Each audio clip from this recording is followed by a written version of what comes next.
What's up? I'm Dan Fredenberg, and this is another Chance Encounter. Hey, what's up? I'm Dan Fredenberg. I'm a commercial real estate guy. I'm from the internet.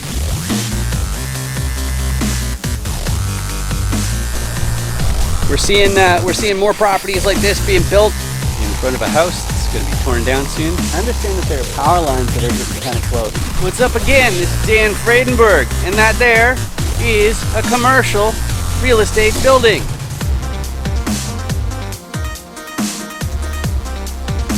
I'm joined today with Darlington, and I didn't catch how to pronounce your last name. Is it Agu, or? Agu, yes. Agu, okay, sweet. And how you doing today, Darlington? I'm doing well, man. How you doing? I'm pretty good. As a matter of fact, one of the biggest reasons why I'm not bad is because now my favorite audience member is here. And why is my favorite audience member here? Well, it's because this is a chance encounter where I interview commercial real estate syndicators, operators, and investors. And why am I doing that? Well, part of it's the law. You can't share your private deals legally with people until you have a prior substantive relationship, whatever that's supposed to mean. So what I do is I have people on here and I say, hey, what exactly are you looking to do? Find out if there's that overlap, and then figure out what exactly you're looking for. But before we get too excited on that, Darlington, can you introduce yourself a little bit to the audience, please? Absolutely. So my name is Darlington. I'm a real estate investor based out of Houston, Texas.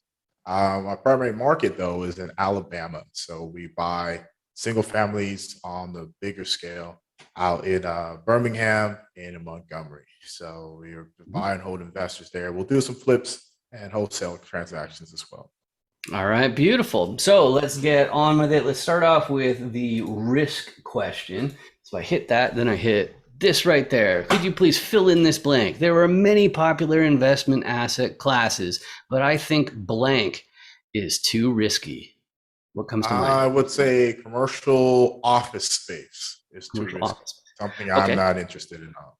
Yeah, I can understand that. You think that the back to the office, it's not really going to end up happening, or what you think? I think we're done with that. If there was a stat, a really interesting stat I heard actually, with some offices out in New York, vacancies are in the 60s and 70s right now. Right now, that's right. So imagine that, Yeah, it's pretty nuts. I heard from an insider that in downtown Toronto, where I'm from, all the pension plans own all the skyscrapers, and so like they're all freaked out because even the retail that's set up to take care of all those people who are working in offices, they're in big trouble. So you got this weird situation of pension plans saying, "Hey, you guys got to send your guys to the office, or else this is all going to be upside down." Just really scary stuff. But what can you do? Good call. I like it. So let's move on to motivations. Motivations traditionally are the first question that I ask the commercial investors that come on as my guest, because sometimes they're newbies. Sometimes they haven't done any deals, and that's perfectly fine. But they will definitely know why they're getting into this, even though they won't necessarily know what they're planning on doing in their deals. So let's go through all 5 of them. The first one I found is preserving your purchasing power. Now, people who have this as their main motivation, their biggest fear is inflation, because they rely on cash flow that comes from their assets to make ends meet. So if inflation comes around again, they're not in the business of selling assets. They're in the business of acquiring more, especially when they need more cash flow. So they use their balance sheet and whatnot to make more acquisitions. That's what some people are up to. That's not my main priority. My main priority is trading time directly for wealth. And what that's all about is I've got this tech background. I own a CRM agency, which is to help with all your contacts, staying in touch with them, emailing them, and then also making the online sales funnels, and all that kind of stuff. But the problem with being in tech or anything that's a high wage earner, high salary, is that you're paying more in tax than anybody else. So it hit me, why don't I figure out a way to pivot so I'm multiplying equity and I'm not really dealing with that intermediate step of giving away half of it to income tax. So that's what I'm up to. But a lot of people in this industry, they're more interested in taking back their time. Maybe they're just leaving the door open for retirement one day. Maybe they want to retire really, really early, or maybe they just want to work fewer weeks per month, fewer hours per week, fewer months per year, something like that. So that's what some people are doing. doing. They're looking to dial it down, dial it back. But the next group, they're so ambitious, they want to buy their entire hometown. They're going to be hustling into their 90s basically until they drop, because they want to get that legacy, that generational wealth, to make sure that their great grandchildren never have to hold a day job. Whereas the last group, I like to joke that they're trying to save the world. But what I mean is that these people, they've picked a sector of society, or maybe it's the environment or animals or whatever it is, but they realize that you need a real financial backing if you're going to make a big impact on a sector of society or whatever else. So they start making commercial acquisitions to make that happen. So Darlington, out of those 5 different motivations, like what combination of those really describes you best? Well, it's definitely a combination of a bunch of them. Let's start with first trading time, getting time back, right? That's the big thing. My motivation is to make sure that I get my time back as the first aspect about all of my investments in real estate. Secondly, it's the ability to be able to hand down something to my family, right, to the kids after I'm gone. That's a big thing. So changing the generational trajectory, right, through financials, with real estate is my next one. And lastly, just to have a very smooth retirement, man. I mean, that goes back to the time part a little bit, but just really have a really smooth retirement.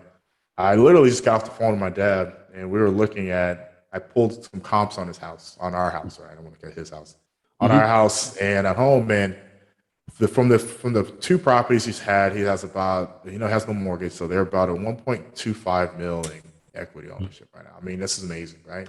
And no mortgage, and that's beautiful. So changing that aspect, you would have never got that if it wasn't for, real estate. So he's in a really good place. He can travel the world, live in wherever the heck he wants. We talked about going to Thailand, and he's like, yeah, I'm gonna go and stay out there for 2 months. Awesome. How else can you do that? Yeah, so it's amazing. Yeah, I love it. I love it. That's fantastic. So let's get on to the roles. Now, you mentioned the single family that you focused on. Usually we're talking about commercial real estate, and that's why I have the Dan Does Deals commercial role die here. But I want to make sure that you in the audience can effectively communicate on the subject of commercial real estate. And so that's why you can go to dandoesdeals.com, get your own commercial role die, and that way you can print it out, show it to your friends, your family, all that kind of stuff, and explain this stuff. Because if you can't explain this stuff, you're not going to get anywhere on it. So I'm going to take it right from bare bones. Let's start off with repositioners. Repositioners, if the glare ever gets its stuff together there, it's looking at a bunch of different properties. It's an acquisitions person. They're doing a bunch of paperwork. And what are they doing with all that stuff? Well, the first thing, there's a fancy word for it. It's called underwriting. So a repositioner, because they're acquiring things, they're talking to sellers, and they're trying to figure out, is this property even actually making the amount of money that the seller says it is? And then they're just doing the math. They're finding out, the apartment mix and all that kind of stuff. But they also, the repositioning part of repositioners is they're figuring out how they can change the property to find more upside. And they've got 3 main tools in their tool belt to pull that off. The first one is financing. Going to the financiers, who are people who only deal with money and paper. So if you get more advantageous lending, then that means your costs are lower. So that's one way you can get upside. That's probably not going to happen right now because interest rates are going up. Instead, they're going to depend on operations. Instead, they're getting in the operations. The move for upside is to stop those Benjamins from going down the toilet there. But of course, there's more to it than that. There's also taking out the trash, mowing the lawns. There's all sorts of maintenance and things that operations have to do. But one of my fortes that I bring to sponsorship teams is the marketing piece.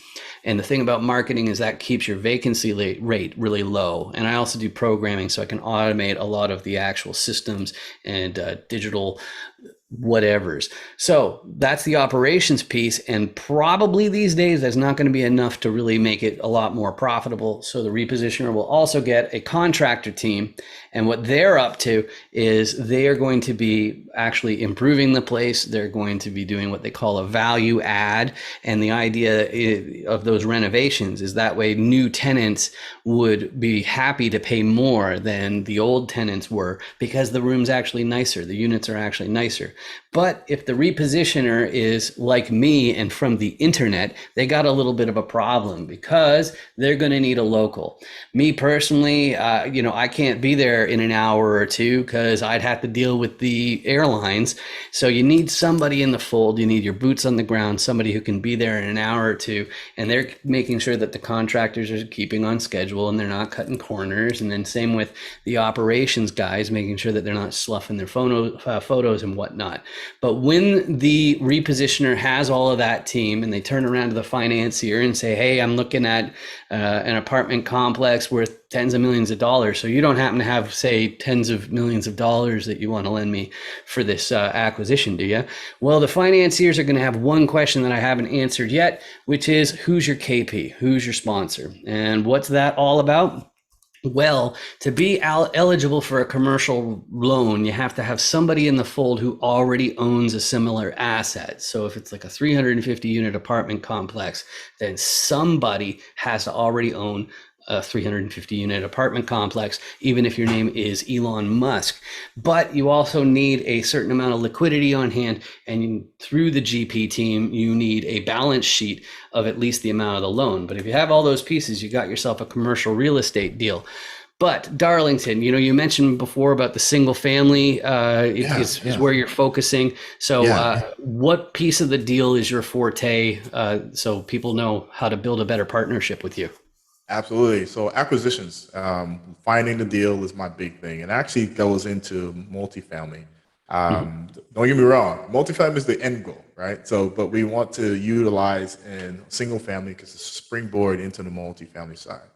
I have a keen because, of course, I have a real estate wholesale company, so I'm able to find these off market deals by going direct to seller or working with direct um, real estate agents in the market there. So I'm able to find these off market deals, and so it's been very profitable. Definitely works, but multifamily down the road is that's a jet ship right there to get there to reach Beautiful. financial freedom. I love it. I love it. So then the next question then is about ideal property and going once again to multifamily. When two investors are talking to each other to say, what's your buy box, what you're looking for, that sort of thing, they're really asking about three main things. First one's geography. So which states, possibly which counties, possibly what neighborhoods, that's all going to matter as far as the ideal property goes. The second one, it has to do with the size of the deal. And when you're talking about most types of commercial, you're talking about the unit count. How many units are there? So that's including the office space, which Darlington doesn't like, but also it's mobile home parks, self-storage, multifamily, all that kind of stuff. It's all unit counts. But if you're in industrial or warehousing, they're going to be counting it by square footage. But you got to know the size of the deal because people will pick and be used to a certain size, and that will be their forte. So that's what you got to look out for. The third thing is called class, and they did one thing that's one of my pet peeves, which is they use the exact same word for two different things. And the first version of the word class is talking about the property itself as far as its condition goes. So is it old and beat up, or is it brand new and immaculate? And is it like a luxurious style, or is it, more of like a no frills type of place? That's the first meaning of class. The second meaning of class, it has to do with the area that the property is in. So that has to do with the crime rate. It has to do with the school zones, the districts and all that sort of fun stuff. So Darlington, as far as properties where if somebody has it on hand, it's a perfect fit for you. What's it look like? All right. So if you want to talk class and going down this the same way, let's go. So from our buy box, what we look for on the single family side is 800 square feet and higher, right? 1945 build and larger. ARV will need to be at minimum about 75,000. We're talking Alabama right now, so people are like, "What's going on?" So we're in Alabama. Right. We Not also like to California. have not California. Yeah. And we also in Alabama, Birmingham market, Montgomery, and Mobile is what we're looking at. And so we want also the rents to be a minimum of $700 a month. Now moving into the multifamily side, we are in that point where we want to have the 30. We want to be at minimum about 35 units. So we don't like those 10 unit deals. We don't like those 15 unit deals. 30-unit deals kind of follow the same scenario as far as the square footage. And for each unit, we wanted to be at least 700 square feet per unit. Rents need to be solid, again, about $700. Going to the class situation, if you don't mind me adding this there, point. The rents do kind of dictate some portion of the class too. Imagine in our market, as I mentioned, $600, $500 for a single family house, or $500 for a 1-bedroom apartment. You're gonna have a certain type of tenant. Right. If that same cost for that rent was $900, you can assume you're gonna have a certain class of tenant. So that's where we're looking at. So we wanted to have that 750, 700, 750 range for our multifamilies. The build, again, I would actually like that to be a 1965 builds. And yeah, that's generally it. In the 3 markets, Birmingham, Montgomery, Mobile. If you got anything, let me know. Beautiful, beautiful. So then the next question has to do with the people you can help. My favorite thing about commercial is that because everybody, like nobody is all of the sides of the die for any real amount of time. So like it's really great to give referrals and get referrals, but also everybody is better suited to help some people more than others. Me personally, because of my marketing and tech background, the sponsors and KPs are the ones who I'm always on the lookout for. I need more of those because they have a foundation. They already have something on the go that I can really be fuel for the fire. Whereas if you're just starting, grunts are more useful than somebody who's already scaled into the 7 figures and beyond. So that's who I'm looking for. As far as you go, Darlington, I don't know if you do any 506B syndications, but if you do, make sure that. Okay, cool. So, because like you have to worry about enticing investors, whatever that means. So who are you best suited to help? Who's the best person who's in the little camera there to reach out to you?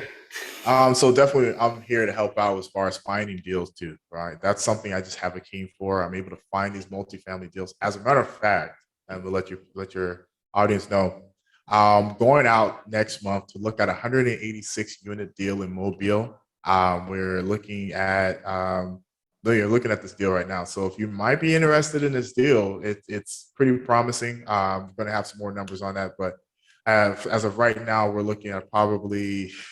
I think our gross rents are just about 285,000 a year. So we're looking pretty good. So we're looking at a pretty decent deal right now. So hopefully we can see what comes out. Obviously, I got to look deep down into the numbers, but if anyone might be interested, as I start to get more information, certainly can let them know. But I'm looking to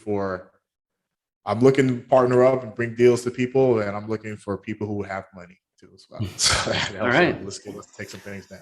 All right, sweet. And as far as the best way to reach out to you, we met through that Facebook group with a bunch of other commercial investors. Absolutely. So what's the best way to reach out to you? Yeah. So you can reach out to me on Facebook at Darlington Agoon. And you can find our company there, 35 Home Buyers. You can just send me a message. I'll get the message either way. Facebook, Instagram, or any of the social media platforms. I'm there as darlington.invest, and you can find me there as well. Beautiful. And there's only one thing left then, and it's actually not for you, Darlington, it's for you, by the way, which is I've got this social activism campaign that I really need you to know about. It's called Kill All the Big Ugly Red Buttons. And under my left hand, there is a big ugly red button, and it's embarrassing. If somebody walks behind you and sees that you've got this big, it's the one that says subscribe on it. If somebody sees that you've got that button still, people will be like, really? And you don't want that. You don't want people judging you like that. And all you have to do to fix it is you click it, and then it turns into the magical gray button of tranquility. And the reason why I like the tranquility button so much is because it has a magical power. It means that YouTube might start paying for these videos instead of me. And that's better, right? It costs you absolutely nothing. And what it really does, again, it doesn't ask for your email address or credit cards or any silliness like that. What it really does is it means that my videos might show up on your list of suggestions, but you can go ahead and ignore them because I just appreciate you spending this time with me. Just like Darlington, I appreciate you joining today. It's been really fantastic getting to know you a bit better. Absolutely, man. I appreciate you for having me. Thank you. Awesome. Make sure you 506B me. Any syndicators, make sure you 506B me. Hi. Oh, hey, yeah, here's my code. You got your QR code scanner? Okay, yeah, oh yeah, just hold it right in the square there.